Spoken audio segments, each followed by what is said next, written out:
నమ పార్వతీపతే హర హర మహాదేవ శంభో శంకర.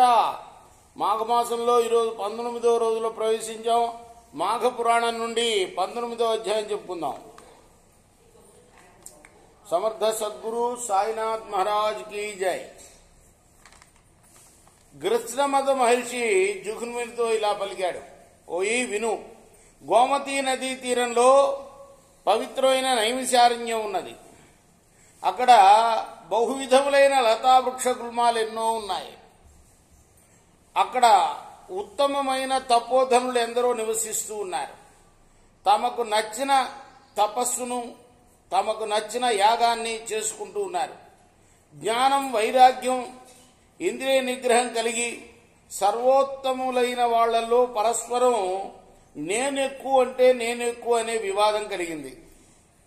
భృగు మహర్షి, నేను తపోనిష్ఠుణ్ణి, యోగీశ్వరుణ్ణి, నన్ను మించిన వారెవరున్నారని అన్నాడు. గౌతమ మహర్షి, నేను అందరికన్నా పెద్దవాడిని, బ్రహ్మకల్పం పూర్తయ్యేదాకా తపస్సు చేసిన వాడిని నేను, కాబట్టి నేనే గొప్ప అన్నాడు. లోమశుడు, నాకు సమానుడు లేడు, నేను మునులందరికీ గురువునని ప్రకటించుకున్నాడు.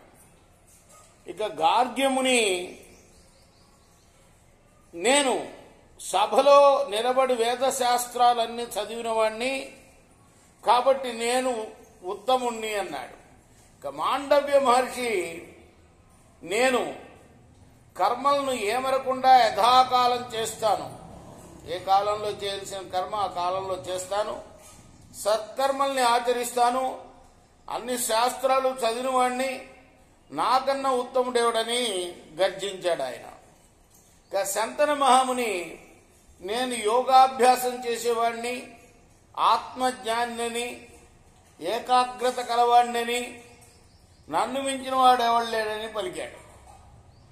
పౌలస్య మహాముని లేచి, నేను వేదాలు శాస్త్రాలు అన్ని నేర్చిన వాడిని, పెద్దలు కూడా నన్నే గౌరవిస్తారు, కాబట్టి నేనే అధికుణ్ణి అన్నాడు. సౌనక మహాముని, ఆత్మవేత్తల్లో నేను మొదటివాణ్ణి, నాకన్నా పూజ్యులు ఎవరూ లేరు అన్నాడు. ఆ మునివరులందరూ కూడాను బిగ్గరగా తమ తమ గొప్పతనాలని తామే చెప్పుకున్నారు. కొందరైతే కోపాన్ని పట్టజాలక భృగు మహర్షి వద్దకు వచ్చి ఆయన జడలను లాగి పిడికిళ్లు బిగించి కొట్టారు. ఒకరినొకరు దూషించుకుంటూ కొట్టుకుంటూ వారి దండాలని ఛత్రాలని లాగుతూ కోలాహలం చేశారు. ఇలా వారు పరస్పరం వివాదపడుతూ ఉండగా కలహప్రియుడైన నారదుడు అక్కడికి వచ్చాడు. కలిగించుకుంటున్న వాళ్ళని మరింత ఉద్రేకపరిచాడు. వైకుంఠానికి చేరి శ్రీహరికి ఈ విషయం చెప్పాడు.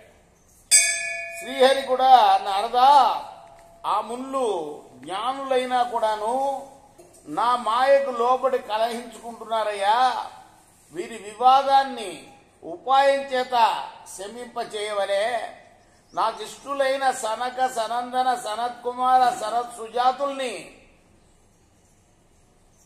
ఆ మునీశ్వరుల దగ్గరికి పంపుతాను.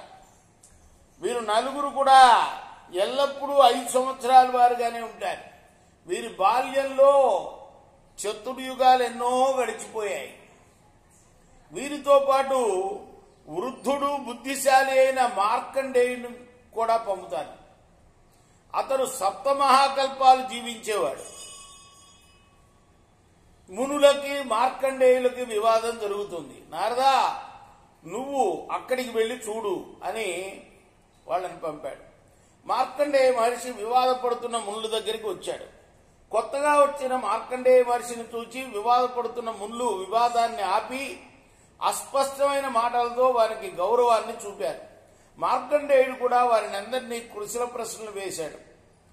ఇలా కొంతకాలం గడిచింది. కొంతకాలం గడిచిన తర్వాత బ్రహ్మజ్ఞానులు, భగవద్ గాన లాలసులు అయిన సనక, నందనాది మునులు నలుగురు కూడా అక్కడికి శ్రీహరిని కీర్తిస్తూ వచ్చారు. మార్కండేయ మహర్షిని చూచి ఎదురు వెళ్లి నమస్కరించి అర్ఘ్యపాద్యాల చేత పూజించారు. వారి పాదములు కడిగిన నీటిని తన తలపై చల్లుకున్నాడు. ఎవరు? మార్కండేయ మహర్షి. సనక సనందనాథులను చూసి ఎదురెళ్ళి వాళ్ళ పాదాలు కడిగి నెత్తి మీద చల్లుకున్నాడు నీళ్లు. ఇలా తమకు పాదాభివందనం చేసి గౌరవిస్తున్న మార్కండేయుడిని చూచి సనకాది మునులు ఆశ్చర్యపడి ఇలా అన్నారు, మార్కండేయ మునీంద్ర, నువ్వు వయోవృద్ధుడివి, మునుల్లో ఉత్తముడివి, సప్తమహాకల్పాలు నీ ఆయుష్కాలం. ఇటువంటి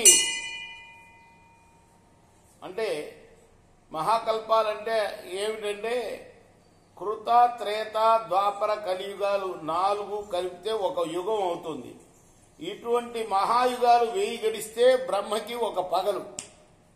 అంటే 1000 × 4 4000 యుగాలు. 4000 యుగాలు. 4 యుగాలు అయితే ఒక మహాయుగం. ఇటువంటి మహాయుగాలు 1000 గడిస్తే బ్రహ్మకి ఒక పగులు. మరి రాత్రి కూడా అంతే. ఇటువంటి 360 దినాలు బ్రహ్మకు ఒక సంవత్సరం. ఇటువంటి 100 సంవత్సరాలు బ్రహ్మ ఆయుష్కాలం. దీన్నే మహాకల్పం అంటారు. సప్త మహాకల్పాలు మార్కండేయ మహర్షికి జీవితకాలం అన్నమాట.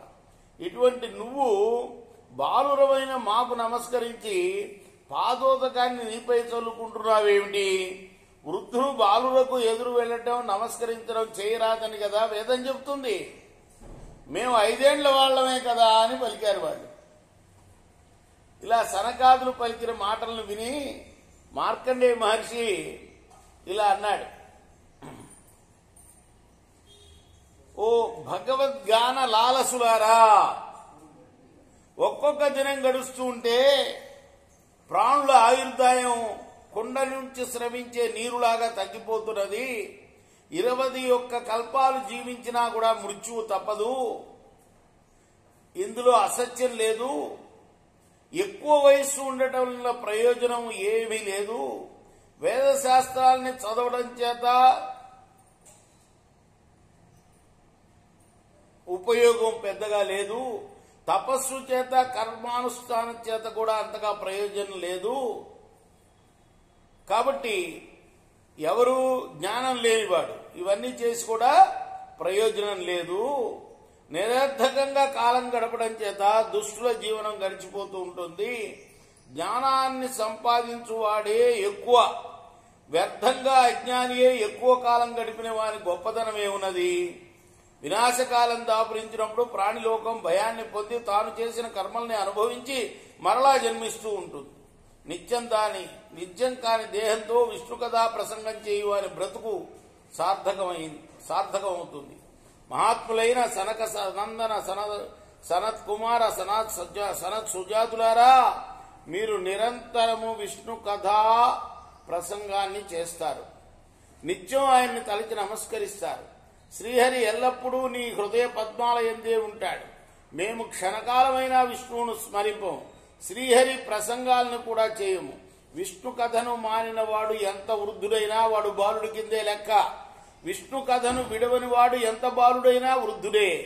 నిరంతరము హరికథా ప్రసంగం చేయు మీరు బాలురైనా కూడా వృద్ధులే.